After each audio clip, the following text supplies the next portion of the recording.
Okay, so this is the last question, right? I think it's the last one, yeah. So this is the last question of your quiz, second quiz. It's not difficult. I think the question's actually wrong, but I think it's meant to be less than equal to.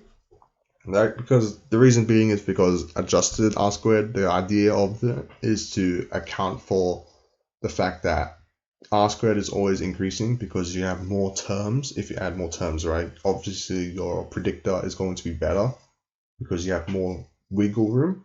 Whereas R squared adjusted is going to punish the fact that you include more terms. So it should be lower. Right? I'll be proving that. So to prove this, you just note what the R squared adjusted formula is, really. So R squared adjust is equal to 1 minus, so just write it out, 1 minus R squared times by, I think it's n over n minus p. So I need to check that. Oh, no, okay. Yeah, okay, it's n minus p, n minus 1. Right, pretty close. Right, so this is your formula for R squared, adjusted R squared. This is in your lecture notes. Right, since you want to compare R squared and adjusted R squared, it's kind of hard to do it looking at this right away, right? Because you kind of have like all these flavor terms, basically, in the comparison. But what you could do, instead of comparing R squared adjusted and R squared, is if you look at this thing, and you kind of look over here, right? If you were to bring this 1 over, or you were to rearrange, you will actually end up with 1 minus R squared adjusted equals to 1 minus R squared over n minus 1 and minus p minus 1. Right, I just brought the 1 over. Well, I brought the R squared adjusted and brought the other thing over. Right, so instead of directly comparing it, you just compare the 1 minus version of it, right? That should be greater than or equal to 1 minus R squared. Right, so we compare this instead. So you just need to prove this thing over here because they're equivalent. Right. So the way to do this is, well, if you look at this thing over here, right, since p is strictly greater than or equal to 0, right?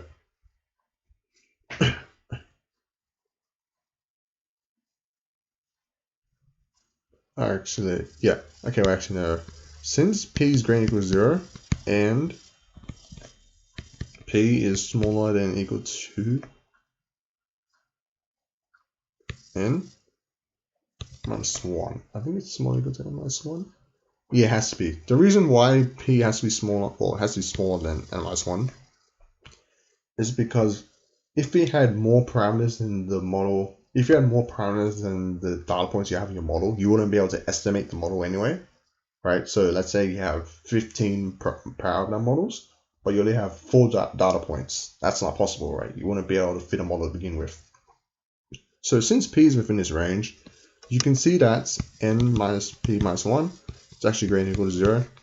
That's good, so it's positive, right? And the next thing to note is that, and we also, also have n minus p minus 1 is smaller than or equal to n minus 1, right? And it's strictly positive as well, right? Now, since this thing is strictly positive, that means if you were to kind of like imagine this thing over here, so that means that n minus 1 over n minus p minus 1 is greater than or equal to 1, right?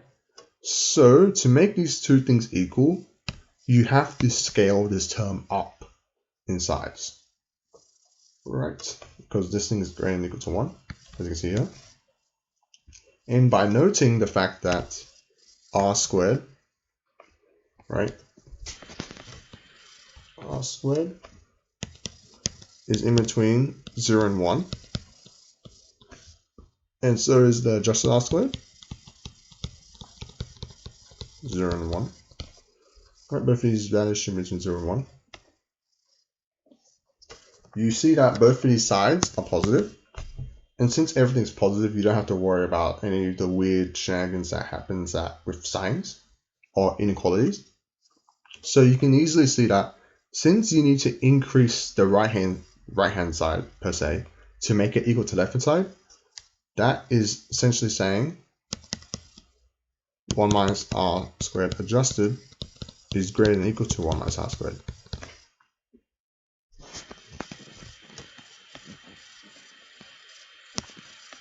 Right, and that's equivalent to saying r squared adjusted is smaller than or equal to r squared. Right.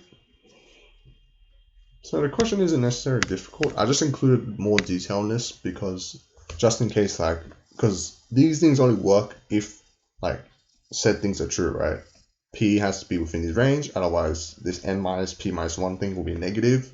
So all of a sudden this thing won't be positive. Right, and r squared is always between 0 and 1, that's by definition.